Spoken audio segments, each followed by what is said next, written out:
Om Shanti. In the series of Mera Baba, this is the Avyakta Murli of 2nd November 2004. All powers say, Ji Hazir, yes I am present to every order.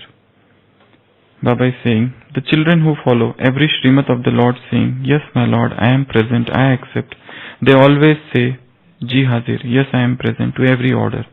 They say, Ji Hazir at every step. If you do not say Ji Hazir in following every Srimad, then every power cannot be present in front of you, the Lord, at every moment. If you follow the Father's Srimad or orders only sometimes, then the powers will also sometimes fulfill your orders of being present in front of you. At that time, instead of being one with a right, you become dependent. So Baba is saying in 2004, the children who follow every Srimad and who say, yes my Lord, I am present, I accept, Ji Hazir and Ji Huzur. They always say Ji Hazir to every order. They say Ji Hazir at every step. If you do not say Ji Hazir in following every Srimad, then every power cannot be present in front of you, the Lord, at every moment. If you follow the Father's Srimad or orders only sometimes, then powers will also sometimes fulfill your orders of being present in front of you. At that time, instead of being one with the right, you become dependent. So Baba is saying two things here. Always say that I am present, and always say that, yes my Lord. So Baba is teaching obedience. Recently there was a slogan, I think day before yesterday, Monday, to be obedient. Yesterday, to be obedient means to empty your mind of all the dictates of your own mind. To empty your mind of all the manmat is to be obedient.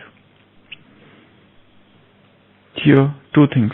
One, to say that yes, I am present. And second, yes, whatever He has told us to do that immediately. That is to follow the Srimad. That is to obey the Srimad. That is to follow the Srimad at all the times, in all the conditions, at all places. Three things are there. At all time, in all places, and in all circumstances. To follow Srimad is to be obedient. If we are following Srimad at some times, not all the times, that is not being obedient. If we are following Srimad in some conditions and not in other conditions, that is not following Srimad. If we are following Srimad at some places, like whilst we are in Madhuban, that time everybody is so accurate in spiritual lifestyle. But the moment you go out from Madhuban, whether it is Laukik home, center, office, the lifestyle changes. You know, one of the human tendency is to make an exhibition, to show off. This is a very innate tendency of human beings. There was once a temple, and a very small child used to go to that temple, and he would sit in one corner and observe the priest of that temple. The priest would come every day. He would do all his arti and other things of devotion and would go away. Within 5 minutes he would finish everything. But during days of festival, that child used to see, and it was that child's observation, that this priest is doing that arti for a long time. This priest is lost in the contemplation of God for a long time. He is crying. He is in the stage of ecstasy, because there are thousands and thousands of devotees watching him, seeing him, coming to the temple. Why this disparity? And it is not that this person is doing it it is a fake devotion. No, he is really crying. He is really doing that arti and all perambulation, parikrama of the temple, all those things, whatever you do of idol, everything he is doing. But he is doing with excess fervor, excessive enthusiasm, when thousands of devotees are there to watch him. Why? Suppose we enter Baba's room and nobody is there. We just sit for some time and we do yoga with lot of movements here and there. Okay? Suppose we are asked to lead the meditation. That is Madhuban system. Two people sit to lead the meditation. That time we are very much concentrated. We take care that not even the thumb moves. Not even a wink. We want to remain as stable as possible. It is not that our yoga is false, fake, phony, artificial, superficial, just for show, or we don't have love for Baba, or we are not doing yoga that time. We are definitely doing yoga. But when eyes are upon us, we are more alert. We are on stage. But Baba has also said that you are on stage all the time. Never forget that. Queen Elizabeth once went to one church. Queen Elizabeth went to one church and she was surprised to see huge crowd. So many people have come to church. And she was surprised and she said to the priest, I didn't know that people of London are so religious. So many people come to church every day. I was really not knowing about this. The priest said, you are laboring under a false delusion. These are those people who are calling me from last 2-3 days to confirm whether Queen Elizabeth is coming or not coming. Otherwise you see every day here. Hardly anybody is there. They have not come to see God.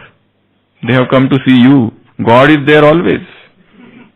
The priest says, when I receive calls from last 2-3 days, I am receiving continuous calls.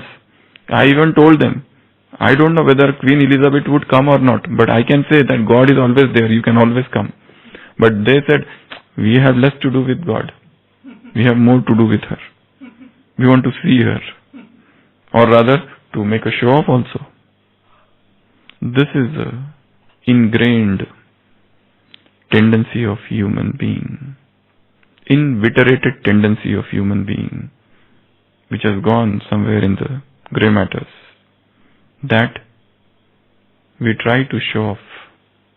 Mahatma Gandhi has written in his autobiography, Shyness My Shield. That is the name of the chapter. When he was in London, he said, I did not know how to speak. Most importantly, I didn't know how to speak English. And that is why I would remain mum most of the time, tongue-tied. Whenever they would tell me to say something, I used to fumble. Or rather, I would find out means to escape that situation. But he said, this silence became my shield. And he has written one statement in his autobiography, very beautiful statement. Proneness to exaggerate or modify the truth is natural propensity of man, tendency of man, and silence is necessary to surmount it. It is a natural tendency. We tamper with truth. We try to modify the truth. Either we suppress it, exaggerate it, or modify it. We do 3 things with truth. What we do? We modify it. Or we try to suppress it. Or we try to exaggerate it.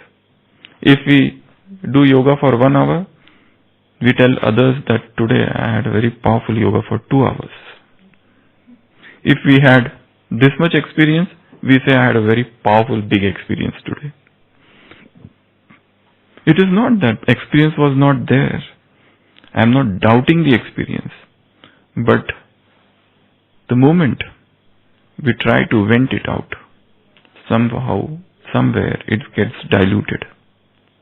So this is a natural tendency, show off. We are discussing about two things here. Yes, my Lord, and obedience. Obedience at all, in all conditions. Obedience at all time. Obedience in all situations. It's not that only when we are here or when we are not there. For that only we were discussing all this. That when we are in Madhuban, we are more alert. So what to do to increase this alertness? Always to feel that we are in Madhuban. Always to have this set of thoughts or attitude that I am in Madhuban, I am on stage, people are watching me all the time. So I cannot become careless even for a moment. Even while sleeping, people are watching me, how I am sleeping. Even when I sleep, if somebody observes, they should see that yes, such a tranquil pose of sleeping, this way as if a yogi is sleeping.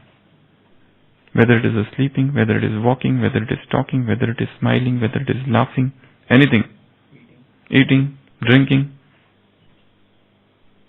all these things, everything, touching, inquiring, whatever, all these things should have a spiritual tinge. They should be colored by spirituality. So, obedience means to follow the order without a second thought. Obedience means full faith. Obedience means complete faith. In Christianity, there is a word in English literature which is known as doubting Thomases.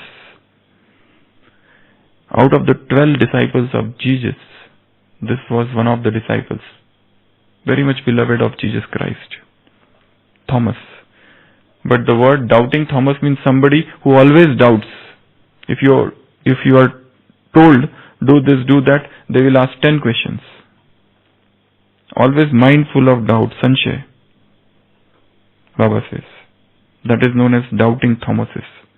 It is shown in Bible when Jesus tells his disciples to board the ship and they start going. He says, I will come, you go. The lake of Galilee. And after some time, all the disciples see that Jesus is coming, walking on the ocean, on water. He is walking on water and coming. First they can't believe. They feel he is ghost or some trick of mind. How can a human being walk on water? I don't know how far this story is true, but that is what is recorded in Bible. And again, that is another thing, because when Jesus was there, Bible was not written. It was written long after him. After 150 years, the four disciples came together and they wrote all something like that. 40 years, I think so, or some years. That is also not unanimously agreed upon, the date, when it is written. So, it is written much later on. So, but this incident is recorded. So, Jesus is coming, walking on the water.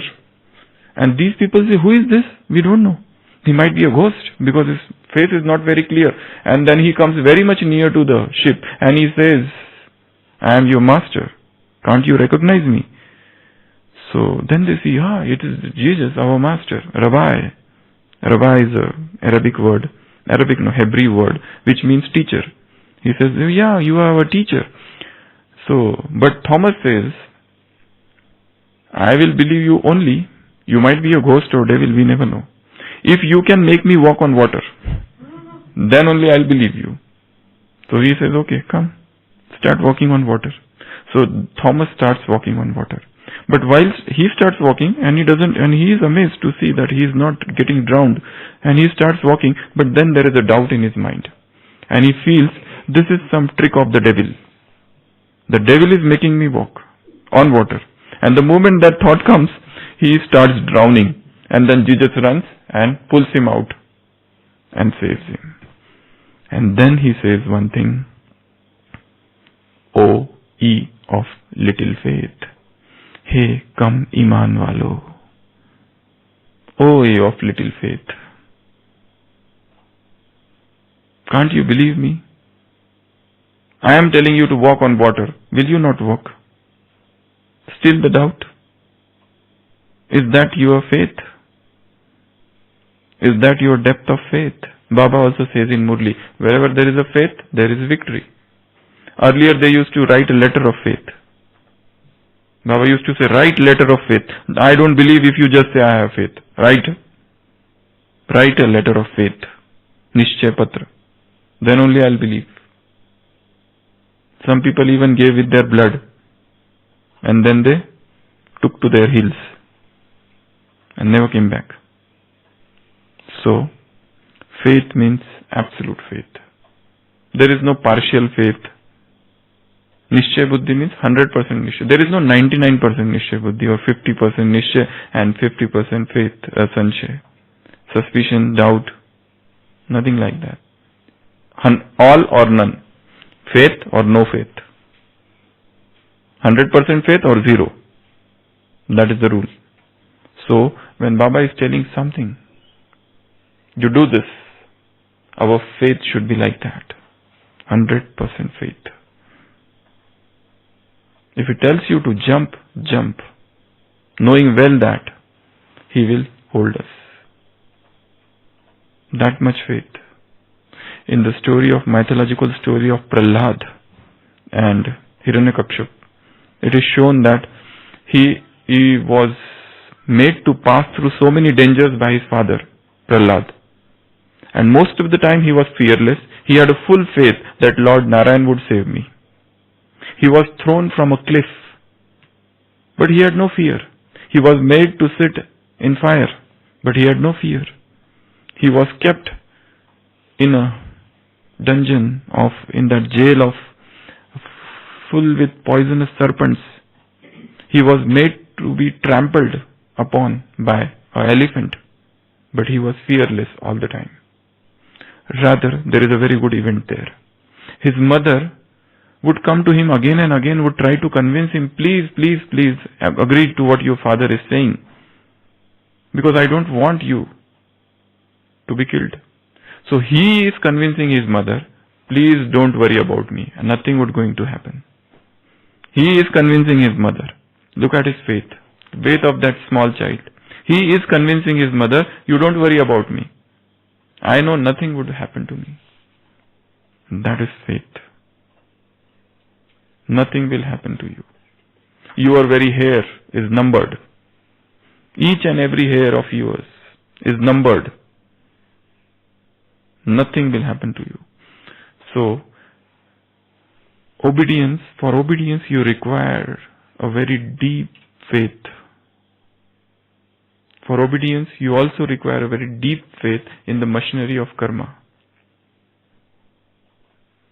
You also require a deep faith in the laws of karma.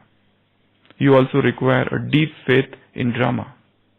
That whatever is happening, everything is beneficial. There is some benefit, hidden, incognito benefit in every scene of the drama. But only thing is I have to pick up that. I have to see that. So for obedience, Baba has said two things. Ji Hazir, Ji Huzur. Ji Hazir means I am present. No excuses. No excuses. When you are told something, you do it. No excuses. If you start giving excuses, that giving excuses becomes the habit. Then habit drives you. Habit propels you. Habit makes you do all the things. So, no excuses. This stage that I am present, Ji Huzur and Ji Hazir and then Ji Huzur means yes, yes, yes. You said it, we did it. You told us, we have to do it. Rather than making any excuses. Because we think that probably he doesn't know, but he knows everything, what is your capacity. That is why he has given you all that. He knows that you are so powerful that you can pass through this test. That is why He's making you to go through that litmus test, that fire test, that acid test of life. Because He knows your power and He knows that you can do it. That is why. So, today's homework is write about 10 points on how to become an obedient child of Baba. How should we become obedient? And in what thing we need to follow Him? In what things at present we are not following Him. Okay? So that is today's homework. Om Shanti.